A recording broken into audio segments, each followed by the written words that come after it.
Bonjour, donc je m'appelle Bertrand Monnier, je suis artisan pastier, donc je fabrique des pâtes.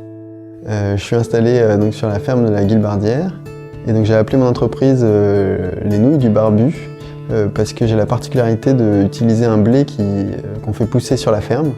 Et donc il y a un blé, une variété ancienne et qui a la particularité d'avoir de longues barbes, donc des poils au niveau de l'épi.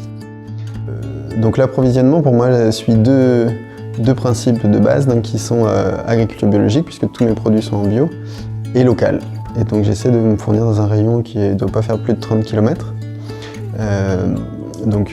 Par exemple les légumes viennent de ma voisine sur le marché, donc là aussi c'est pratique puisque je n'ai pas de déplacement à faire. Ou alors pour la meunerie par exemple, j'ai choisi de faire une vente à côté de mon meunier, comme ça me permet au moment où je vais lui livrer du grain de récupérer la farine qui vient de moudre.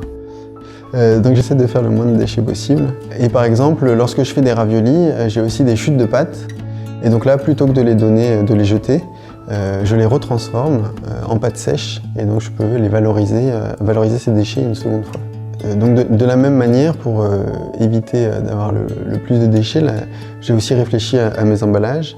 Et je vends mes pâtes le plus possible en vrac. Donc je sers les gens dans des papiers craft, des papiers à légumes. Et j'ai même des gens qui ramènent ce sachet d'une fois sur l'autre ou qui amènent leur propre sachet, par exemple en tissu, ou voire même en verre pour les pâtes fraîches. Donc là, ce qui me permet aussi de réduire les coûts d'emballage. Alors, en me lançant dans cette activité de vente de produits bio local, je me suis assez vite rendu compte que j'avais affaire à une clientèle très fidèle qui recherche justement cette démarche. Et donc pour moi ça a beaucoup d'avantages, c'est que je sais que chaque semaine je vais vendre à peu près la même chose et donc j'ai des revenus qui sont stabilisés dans le temps. Souvent il y a l'argument du coût des matières premières qui peut faire peur. Moi ma matière première c'est de la farine que je paye en gros 1,10 € le kilo. En conventionnel ça peut peut-être être 70 centimes ou 80 centimes.